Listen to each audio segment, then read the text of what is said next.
పౌర్ణమి TV పుణ్యక్షేత్రాల సందర్శనలో భాగంగా ఈరోజు మీరు ఎప్పుడు వినని దర్శించిన ఆలయానికి ఈరోజు మనం వచ్చాం. ఆంధ్రప్రదేశ్ రాష్ట్రం పశ్చిమ గోదావరి జిల్లా జంగారెడ్డిగూడెం మండలం చక్రదేవరపల్లి గ్రామంలో వేంచేసి ఉన్న గరుక్మంతుడి ఆలయానికి ఈరోజు మనం వచ్చాం.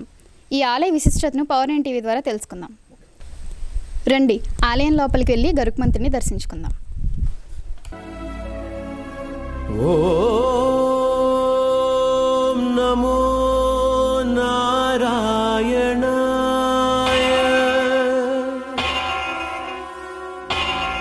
ఓం నమో నారాయణాయ.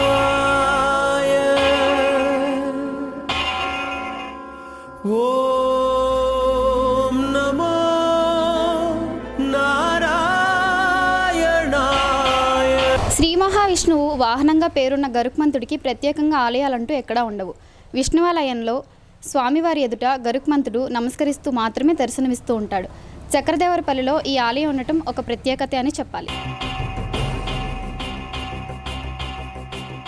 నారాయణాయ సగుణ బ్రహ్మణే సర్వపారాయణాయ శోభనమూర్తయే నమో. నారాయణాయ సగుణ బ్రహ్మణే సర్వపారాయణాయ శోభనమూర్తయే నమో. నమో నారాయణాయ, నమో నారాయణాయ. గరుక్మంతుడు అంటే తెలియని వారు ఉండరు. హిందూ పురాణాల్లో శ్రీ మహావిష్ణువు వాహనంగా గరుక్మంతుడు ప్రసిద్ధి. శ్రీ మహావిష్ణువు ఎక్కడికి వెళ్ళాలన్నా గరుక్మంతుడు సిద్ధంగా ఉంటాడు. విష్ణుమూర్తి గరుడారుడై వెళ్ళి ఆపన్నులను రక్షిస్తూ ఉంటారని పురాణాలు గాథ. విష్ణువాలయాల్లో స్వామివారి ఎదురుగా నమస్కరిస్తున్నట్లు గరుక్మంతుడు విగ్రహాలు దర్శనమిస్తూ ఉంటాయి. గరుక్మంతుడికి ప్రత్యేకంగా ఆలయాలు వంటివి ఎక్కడా ఉండవు. కానీ గరుక్మంతుడు ఆలయాన్ని చూడాలంటే పశ్చిమ గోదావరి జిల్లా జంగారెడ్డిగూడెం మండలం చక్రదేవరపల్లి గ్రామం రావాల్సిందే. పచ్చని పొలాలు, చుట్టూ ఎర్రకాలువ జలాశయం, ఆహ్లాదకరమైన వాతావరణంలో గరుక్మంతుడి ఆలయం ఒక పక్క ఆహ్లాదకరంగా, మరోపక్క ఆధ్యాత్మికంగా భక్తులను ఆకట్టుకుంటుంది. ఒకప్పుడు ఎర్రకాలువ జలాశయం ఉన్న ప్రాంతమంతా అటవీ ప్రాంతాలుగా ఉండేవి. ఈ ప్రాంతంలో భూపతిరాజు, కృష్ణంరాజుకు చెందిన పొలాలు ఉండేవి. ఒకనాడు పొలంలో వ్యవసాయ కూలీలు దుక్కి చేస్తున్న సమయంలో నాగలికి ఒక విగ్రహం తగిలింది. ఈ విగ్రహం గరుక్మంతుడి విగ్రహం కావడంతో స్థానికుల సూచన మేరకు భూపతిరాజు, కృష్ణంరాజు ఎంతో భక్తి శ్రద్ధలతో తన పొలంలోనే విగ్రహాన్ని ఒక చెట్టు కింద ప్రతిష్ఠించారు. ఈ విగ్రహం బయలుపడిన సమయానికి ఎర్రకాలువ జలాశయం డ్యాం నిర్మాణం కాలేదు. కొన్నాళ్లు చెట్టు కింద ఉన్న గరుక్మంతుడిని చక్రదేవరపల్లి ఊరికి రోడ్డు పక్కకి తీసుకొచ్చి గుడి నిర్మించి ఆ ఆలయంలో విగ్రహాన్ని ప్రతిష్ఠించారు. 1994లో భూపతిరాజు, కృష్ణంరాజు కుమార్తె అల్లుడు లక్ష్మీ వెంకటరాజులు ఆలయాన్ని నిర్మించారు. 2003లో ఆలయానికి మండపాన్ని ఏర్పాటు చేశారు.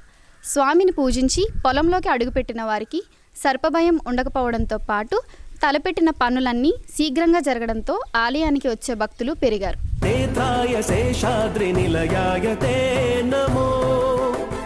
గోత్రభిన్మణి రుచిరగాత్రాయ రవిచంద్ర నేత్రాయ శేషాద్రి నిలయాయ తే నమో. నమో నారాయణాయ, నమో నారాయణ.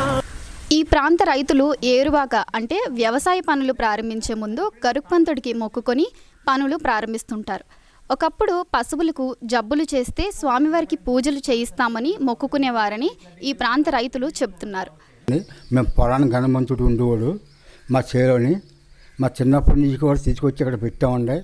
ఆ రోజు కాడి నుంచి కూడా రైతులందరూ కూడా చక్కగా దండం పెట్టుకుని రోడ్డు అంటే వచ్చే వెళ్ళేవాళ్ళు కూడా అందరూ దండం పెట్టుకుని ఏ పంట వచ్చినా సరే ముందు వెళ్తాం, దండం పెట్టుకుని కొబ్బరిగా కొడతామండి.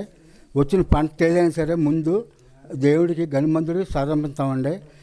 ప్రతి ఒక్కరు కూడా దేవుడు అంటే నమ్మకం. ఒక హైదరాబాద్ నుంచి అంటే వైజాగ్ నుంచి ఎంతోమంది నమ్మకంతో దేవుడు నిలబెట్టాక మేము ఇప్పుడు అందరికీ కూడా మొక్కున్న వాళ్ళు అందరికీ దయచేసి దేవుడు ఇప్పటికి అందరికీ చక్కగా ఉన్నామండి.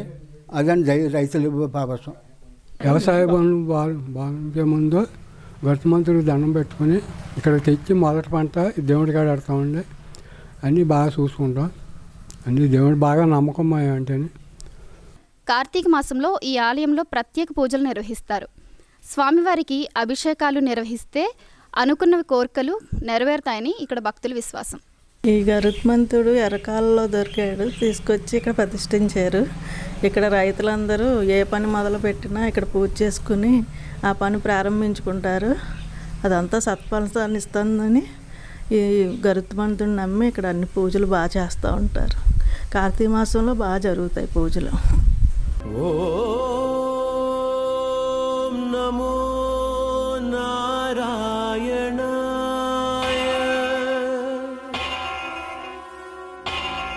ఓం నమో నారాయణాయ.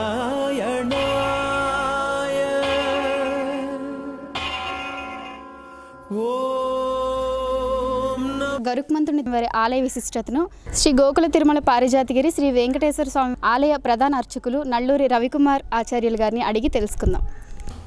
ఈరోజు మనం జంగారెడ్డిగూడెం పరిసర ప్రాంతంలో ఉన్న చక్రదేవరపల్లిలో వెలిసిన ఒక విశేషమైన ఆలయాన్ని గురించి మనం తెలుసుకుందాం.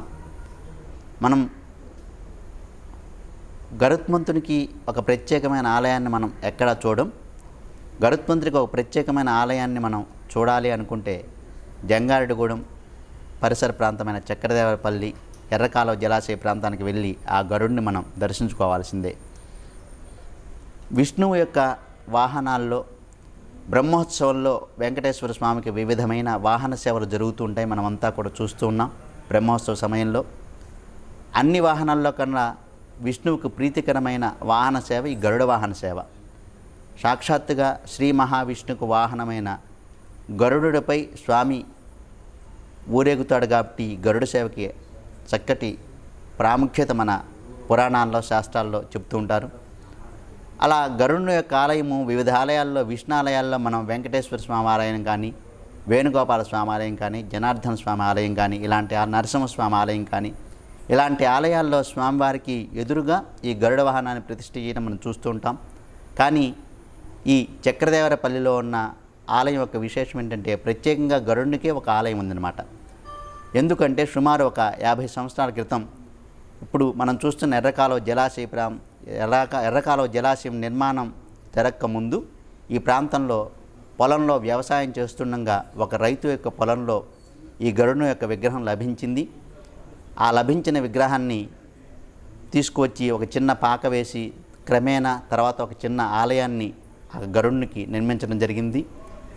ఇప్పుడు ఆ ప్రాంతంలో అప్పటి నుంచి కూడా వ్యవసాయం చేసుకుంటున్న రైతులంతా కూడా ముందుగా ఆ గరుడుకి నమస్కరించి మా పంటలు బాగా పండేట్టు చేయి స్వామి అంటూ ప్రార్థన చేసి వారంతా కూడా ఏరువాక ప్రారంభిస్తుంటారు. అలా విష్ణువు యొక్క వాహనంగా ఉండే గరుడుకి ఒక ప్రత్యేకమైన ఆలయం నిర్మించబడింది ఈ చక్రదేవరపల్లిలో. అలాంటి ప్రత్యేకంగా ఆరాధనలు అందుకుంటున్న గరుడు యొక్క ఆలయాన్ని ఎర్రకాలువ జలాశయ ప్రాంతంలో ఉంది. కాబట్టి మీరందరూ కూడా ఆ గరుడ ఆలయాన్ని దర్శించి వెంకటేశ్వరుని యొక్క వాహనమైన గరుడుని సేవించడం ద్వారా ఆ గరుడుని యొక్క అనుగ్రహము, శ్రీ వెంకటేశ్వరుని యొక్క అనుగ్రహం పొందవలసిందిగా కోరుకుంటున్నాం. జయ శ్రీమన్నారాయణ. ఈ ఆలయానికి చేరుకోవాలి అంటే ఏలూరు నుంచి 50 కిలోమీటర్లు, రాజమండ్రి నుంచి 70 కిలోమీటర్లు, తెలంగాణ రాష్ట్రం అసూరాపేట నుంచి 40 కిలోమీటర్ల దూరంలో గురవైగూడెం గ్రామంలో ఈ ఆలయం ఉంది.